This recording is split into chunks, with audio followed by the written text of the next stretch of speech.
Hello, everyone, and welcome to Slash Film Daily for September 18th, 2017. On today's show, we're going to be talking about John Wick Chapter 3. We'll be talking about Jon Hamm being cast as Boba Fett. Jamie Lee Curtis returns to the Halloween franchise, and some intriguing Westworld casting.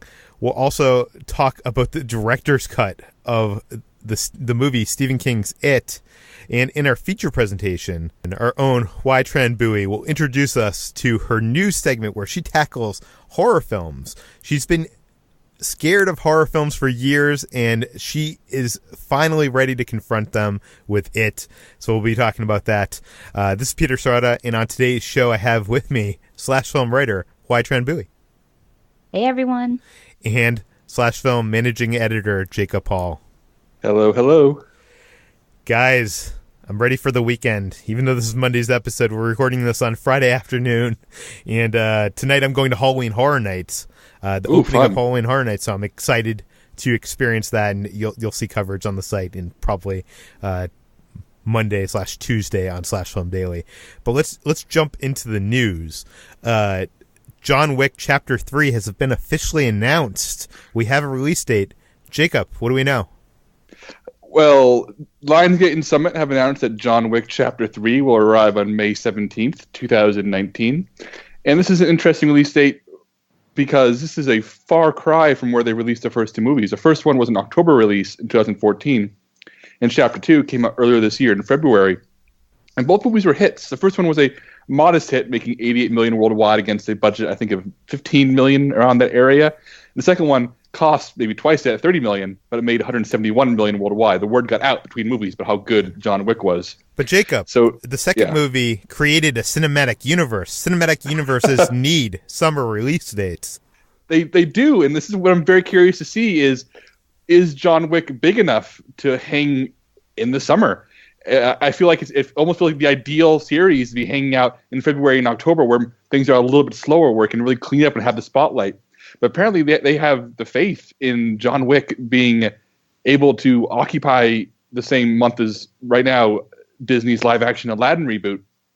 And truth be told, I think the timing here is noteworthy. This announcement comes days after Lucasfilm moved Star Wars Episode 9 out of this month into December of 2019. So I think Lionsgate saw an opportunity and said, you know what, Star Wars is gone, let's move John Wick in here. And they just going to try to elevate him up and see how it works, because if word keeps getting out that people like John Wick, and everyone I talked to, when I first saw John Wick, nobody saw it. By the time John Wick 2 came out, everybody had seen John Wick. And that's anecdotal, I know. But I feel like they're counting on the fact that word of mouth has made John Wick from being the sort of little action franchise I could into something that is spawning a comic book and a spin-off movie and a TV series set in the same universe. I feel like if this is the last John Wick chapter, which they've implied, but they want to set up larger universe. I mean, it's just smart business to try to get him in with the big guys. At the same time, I'm wondering if Peter and HG have any thoughts on this. Maybe I'm being sentimental, but I kind of like John Wick being a little small, scrappy thing existing in the lower months of the year. What do you guys think about being a summer movie? Well, first of all, I want to point out that they're not just going into a month with Disney's live-action Aladdin, but they're also going into a month that begins... Yeah, so Avengers 4 is coming out at the beginning of that month. But it seems like for the most part, that month is filled with, like, kind of, so far, at least on the schedule, movies that are appealing to a younger audience, like the Ugly Dolls animated movie or the Minecraft animated movie, and Aladdin, which I guess is a family movie. So right now, as it looks, May could use an adult action film, but I agree with you. I like my John Wick to be scrappy and in kind of like those months where we're usually like looking for more entertainment. Do you know what I mean? Like we need something in those months. What about you, HD? Yeah, I've always associated John Wick with the colder months of the year just because the films themselves have a very cold, distant feel to them, and they're often set in the colder weather months as well. And yeah, they're not quite as bombastic and energetic, I guess you would say. It's energetic, but not quite as bombastic as the mainstream films you would see released in May and in the summer. So I fear that it could be overlooked, but word of mouth is a strong factor, so we'll see. I would love it if John Wick becomes bigger than ever in the summer. I wrote this. Some of you may know this. I wrote a 4,000-word article about John Wick 2 earlier this year. And these movies are the most South Korean movies to ever come out of Hollywood in terms of tone. I've seen a lot of South Korean thrillers over the years, attending film festivals, and this very specific, weird, wacky, violent, darkly humorous tone. And John Wick, by accident or design, captures that feeling of South Korean cinema in a way that no other movie franchise coming out of Hollywood has. And if that can be brought this summer, and if we can essentially trick mainstream audiences into watching really twisted, really unique action series that people are really coming in line with, then I think that's a great thing. But at the same time, I don't know. I think I'm worried this may be the end of John Wick if it gets crushed by the Avengers. But I'm just being a pessimist there, am I? I mean, well, you said this is the final installment of the Keanu Reeves trilogy anyways. So, I mean, we'll have to see. I don't believe that anyways. If this movie does, summer blockbuster box office, they're going to keep this going. I mean, Lionsgate needs the money, right? But let's move on from that to Star Wars. Jon Hamm, the actor who was the star of Mad Men, has been cast as Boba Fett. Don't get up and don't get angry just yet. It's a casting announcement for a Star Wars book adaptation, a audio book adaptation. HT, you wrote the article for the site. What do we know? So this audiobook is called From a Certain Point of View. It's going to be released as both a regular book and an audiobook, and it's in honor of the franchise's 40th anniversary. It will offer 40 stories written by 40 authors, and the audiobook will also feature an all-star cast, including Jon Hamm, Neil Patrick Harris, and others. Jon Hamm is the most standout name in this because he'll be voicing a notoriously stoic character, Boba Fett, who we've only heard maybe one or two lines from before in Return of the Jedi and Empire Strikes Back, but through voice distortion. So we're not sure what his real voice actually sounds like. And apparently his real voice sounds like Jon Hamm. So it will be released on October 3rd in ebook, hardcover, and audiobook. And we'll have audio narrators for each of the stories, hence the large audiobook cast. So we'll get to see, hopefully, Boba Fett's voice without the distortion, unless Jon Hamm plays the character with some... Yeah, why would you cast Jon Hamm if you were just going to put distortion on his voice? But we talked about this book yesterday on the podcast, and this book seems so exciting for me. This is a book filled with anthology stories of these lesser known characters from A New Hope. The Boba Fett story seems like the least interesting to me out of the bunch, but it's exciting that they're going to be spending the money to have like real actors, voice these audiobook stories. It almost makes me want to see this, like, it'd be great if Lucasfilm could turn this into like an animated, like direct to DVD kind of like release. I would love to see these stories animated. I guess I just want to see a Star Wars anthology movie. And since reading these plot synopsises, as I spoke with you yesterday, Jacob, what do you think of Jon Hamm as Boba Fett? Jon Hamm, even though he's actually a really funny actor, when people cast him in comedies, when he is playing more serious roles, he has a natural arrogance to him, as you especially see in characters like Don Draper in Mad Men, where it's an arrogance and a self-confidence that everything coming out of his mouth is the right thing to be said, even when it's completely wrong. And I think that that's the right thing you need for Boba Fett, who is the most determined and deadly guy in the galaxy. Yeah, he was great in Baby Driver. Okay, moving on. We got some fantastic franchise casting. Jamie Lee Curtis is going to return to the Halloween franchise in Danny McBride and David Gordon Green's Halloween movie. Jacob, what do we know? This is interesting for a number of reasons.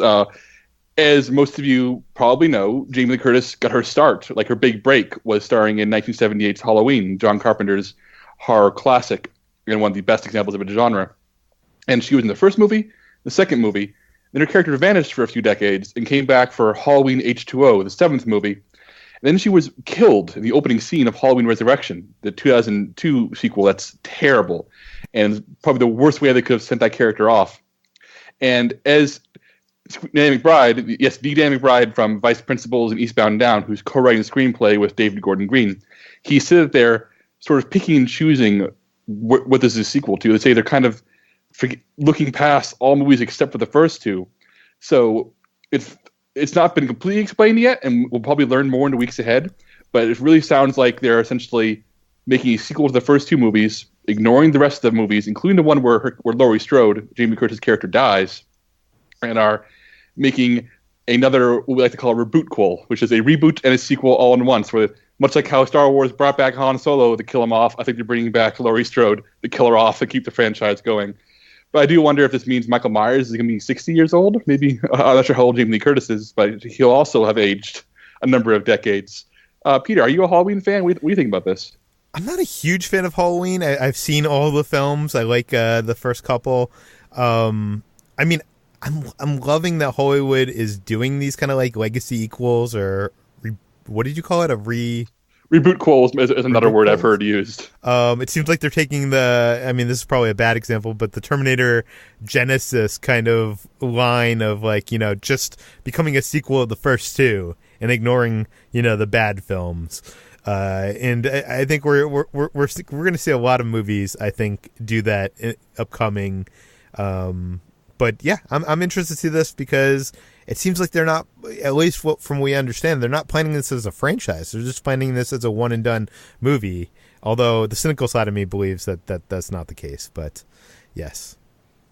Well, I feel like a hypocrite because I've written many words about how I hate the idea of a sequel to Aliens that ignores Alien 3 and Alien Resurrection, which has been bandied about a lot.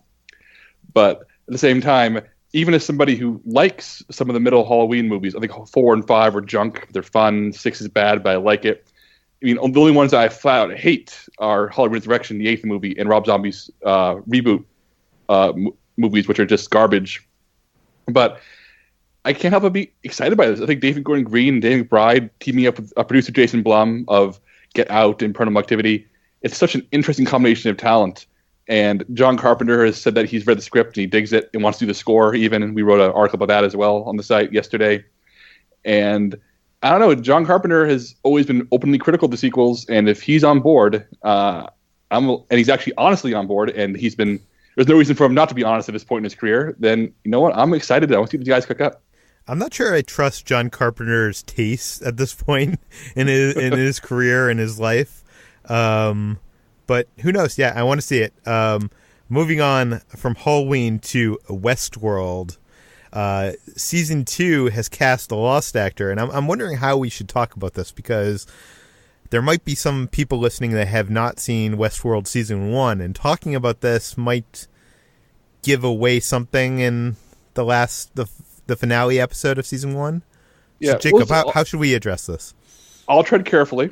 I'll say as little as I can in terms of major spoilers. But well, let's say this. If you have not seen Westworld Season 1, shut this off and go to HBO Go and start watching right now, and we'll see you in 24 hours. But okay. But seriously, if you have not seen Westworld Season 1, skip ahead, let's say 3 minutes. Yeah. Go. Hit tap a few times on your iPod or iPhone, whatever you're listening on. All right. So the Japanese actor Hiroyuki Sanada has joined Westworld Season 2, playing a character named Musashi. This has been confirmed by TV Guide. They would not confirm who Musashi is, so there's a chance he is a park guest.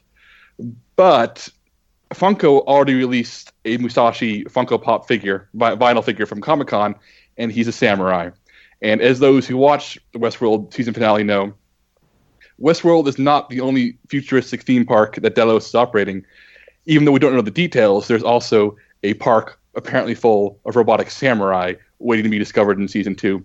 And it looks like we'll be meeting him via Sonata's character. You may recognize Sonata from Lost, Helix, The Last Ship, Extant, and in movies like Sunshine, Speed Racer, The Wolverine, The Last Samurai. He's been acting in Japanese movies for decades as well. He's a really good actor, really good casting, and this definitely seems to be setting up something parallel to the original Westworld movie, which featured not only Westworld, but medieval world and Roman world. So when the robots ran amok, it was not just cowboys killing tourists, it was also knights and Roman soldiers. So I feel like in the same way that the finale features robots becoming sentient and declaring war on humans in Westworld, I wonder if maybe they'll start gaining some allies in the adjacent theme park. What do you think, Peter? I mean, that would be interesting. It would be more interesting than it, being a one-sided battle, humans versus these new androids. I don't know. I'm so excited for Westworld season 2, but I have no idea what it's going to be. And I know we saw this trailer that was released at Comic-Con, and I don't know. I just have. I'm excited for it, but I really can't predict where they're going to go. I mean, who would have thought they would have done what they did in season 1? Even though obviously Reddit predicted it, but yeah, no, I'm excited, and I obviously like this actor from Lost. Yeah, how about you, HT?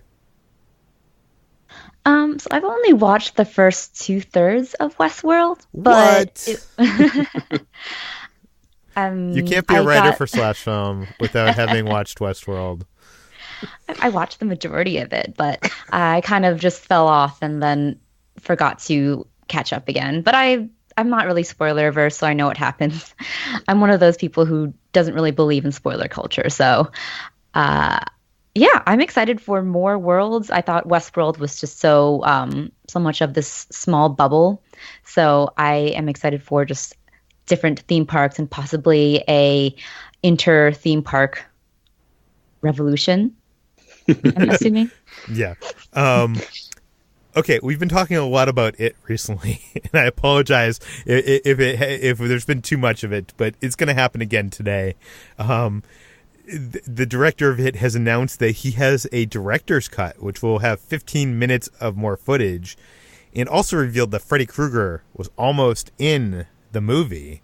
First of all, I loved it, but I think its running time it feels a little bit long. Do we need a director's cut that's 15 minutes longer? So its running time was already 2 hours and 15 minutes long. So that would make the director's cut about 2.5 hours, which is pushing 3 hours. But, it's a great film, and it could have, and the potential scenes that would be included in this director's cut sound like they have great character development for the Losers Club. So Andy Muschietti said that he has 2 scenes in mind that would be included in the director's cut. One scene would take place at Stanley Uris's bar mitzvah, in which he indicts all of the adults in the room and talks about the accidents of dairy. And then there's a continuation of the spitting scene at the quarry, where they apparently have a weird and irrelevant part, but funny joke at the end.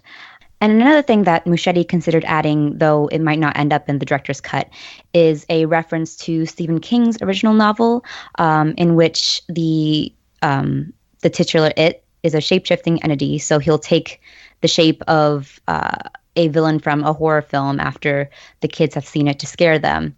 And Muschietti considered bringing Freddy Krueger in as the horror film villain that would frighten the kids, because this takes place in the 80s instead of the 50s. But he nixed the idea because he thought it was too meta with New Line involved and didn't want it to be distracting from the film. I think that's the... Go ahead, Peter. I was going to say, I would have liked to have seen Freddy in there. I mean, I don't feel like it was overly nostalgic. It definitely didn't, slam it in your face, kind of like Stranger Things does. What do you think, Jacob? I think that it would have been a bad choice. I think it would have taken audiences out of the movie in a big way. It would have been the thing people talked about instead of Pennywise or instead of the kids. And even though it does take the form of some movie monsters in the novel, they're more classical archetypes like werewolves and such, stuff that is more, even though maybe directly based on universal monsters or the horror movies of the 50s. There is still something a little more universal about them. They kind of apply across all generations. Whereas Freddy Krueger is so specific, and it would have been too much of a wink in a movie that I think otherwise really ignores winks. But at the same time, I kind of understand why someone would want to see that. It's a really fun thing. It would have been the spirit of the book, but I feel it was the right choice. I mean, I can definitely see that argument. It would have probably been the thing that people would have talked about and distracted from the film. But let's talk more about the film, because we're going to go and enter our feature presentation. HT has a new series on slashfilm.com called The Final Girl. HT, tell us about your new column. So as you guys know, I am pretty averse to horror films. I've kind of spent my entire life trying to avoid them as much as possible, just because I have a really weak backbone. I get scared so easily. I've talked a little bit about it on the podcast before. Wait, was there like a horror film you saw as a child that scared you and scarred you so much that you...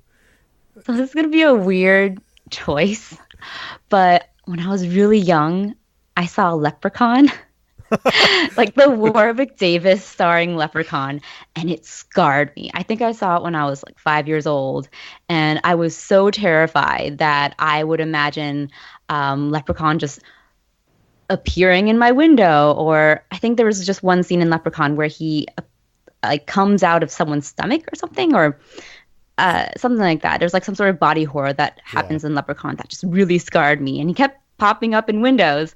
So every time I was alone and it was dark outside, I would for some reason imagine Leprechaun popping up and scaring me. And I know it's a really stupid, campy movie, but as a 5-year-old kid, it terrified me, and this fear kept with me until I was like well into my teens, which is a really sad confession to make. But I don't think that's sad. Actually, I want to pause this feature presentation for 1 second to ask Jacob, what film as a child scared you or traumatized you as a child? This is not the answer you're hoping for, Peter. It's a really stupid answer, because the movie that traumatized me more than any horror movie was Indiana Jones and the Last Crusade, during the he chose poorly sequence, when the Nazi drinks from the wrong cup and he dissolves into a corpse. More than any other horror movie, that stuck with me and gave me nightmares for years and years and years, and I just couldn't watch that scene for a long time. That's my very disappointing answer. Well, to me, it was the film The Gate, which I think was like on repeat on HBO at the time when I was a kid. And, there's this eye in the kid's hand, and there's these little creatures. And also, I think, was it Ghoulies? What's the one where like the person's on like the toilet and something like the creature comes out of the toilet? Is it Critters or Ghoulies?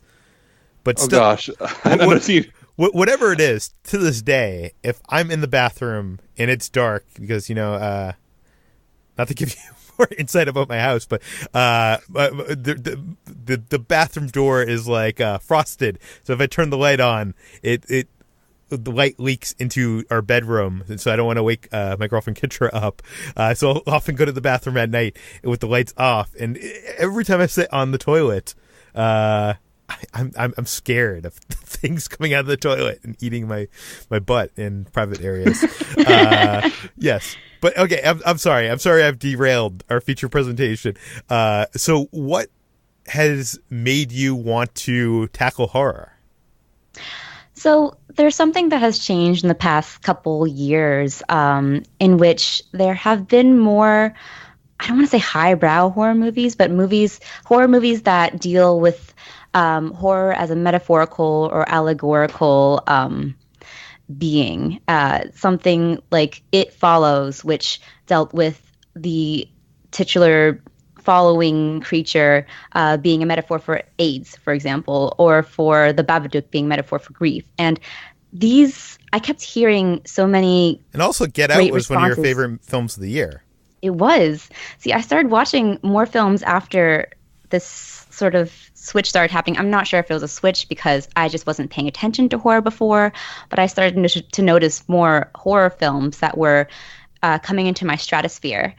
And I was still too scared to watch them because I am a wimp, but I was just so curious that I started to venture more into the horror genre. So I watched The Witch last year, which I absolutely loved, even though it was definitely a lot more horror oriented than films that I had seen before. I watched Crimson Peak because I love Guillermo del Toro and I love gothic romance. And even though there's really terrifying imagery of ghosts and skeletons and other such bloody things, I absolutely adored it. I watched It Comes at Night and Get Out, and I've been starting to see this trend in which I'm slowly opening up to horror, and I'm not less scared than before, but I'm willing to see these stories and genres because they are giving a different perspective to what kind of stories I had loved before. So this brings us to It, which is the first genuine horror film that I've seen in theaters willingly, although my friend kind of had to drag me to it. And I talked about this on the last podcast. And you should probably say right now, if you are we going to get into spoilers? I won't get into spoilers. Okay, so if you have not seen it, you can feel free to listen in on this conversation. Yeah, so I watched it and I absolutely loved it. And because it gave me, like I said, a new perspective on a story that I'm familiar with and that I love, which is the coming of age story, and turned it into this sort of allegorical journey with, a scary clown. And thankfully, I don't have any sort of childhood trauma of clowns like I do of leprechauns.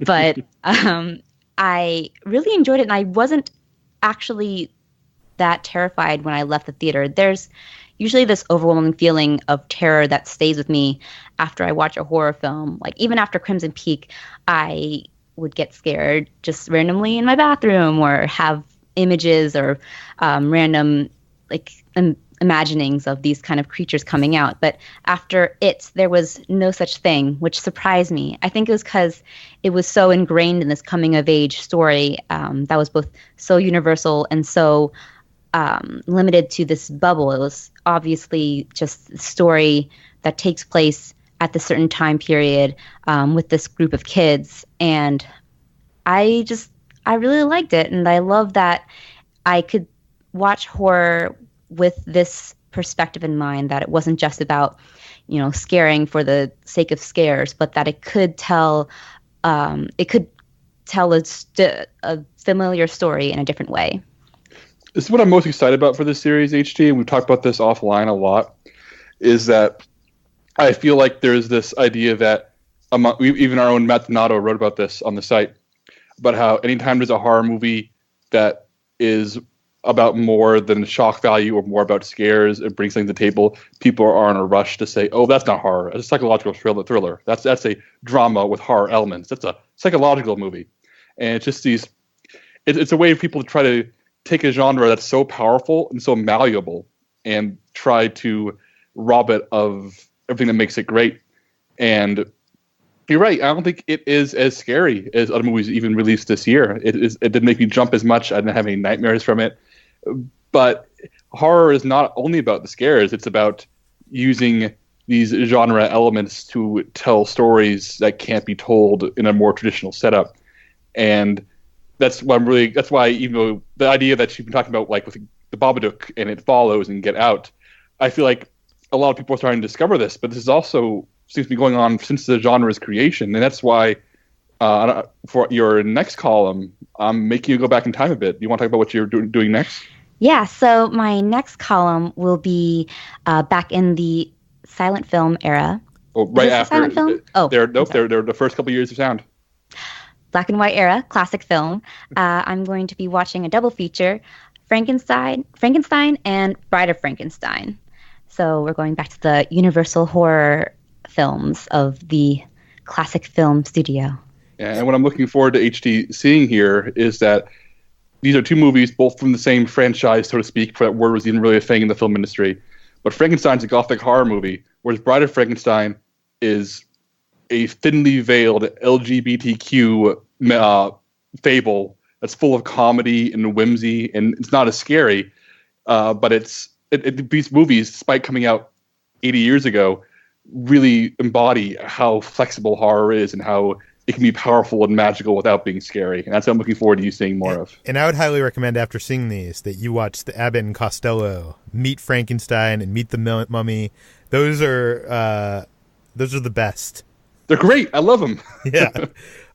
Yeah, I'm excited for this to become a sort of dialogue between me and Jacob, because Jacob was kind of the one who was pushing for this column, because he knew I was not a huge horror fan, but he is a horror aficionado and wanted to kind of convert me to the genre, and I was a little bit hesitant.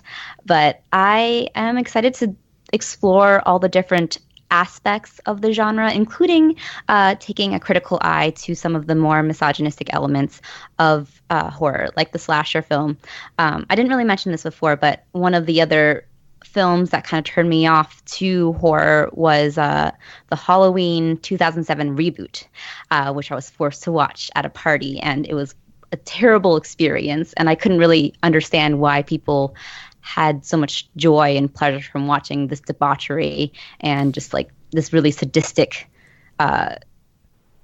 film. And I don't know if I will be turned around to the slasher genre, but I'm willing to at least give them a chance.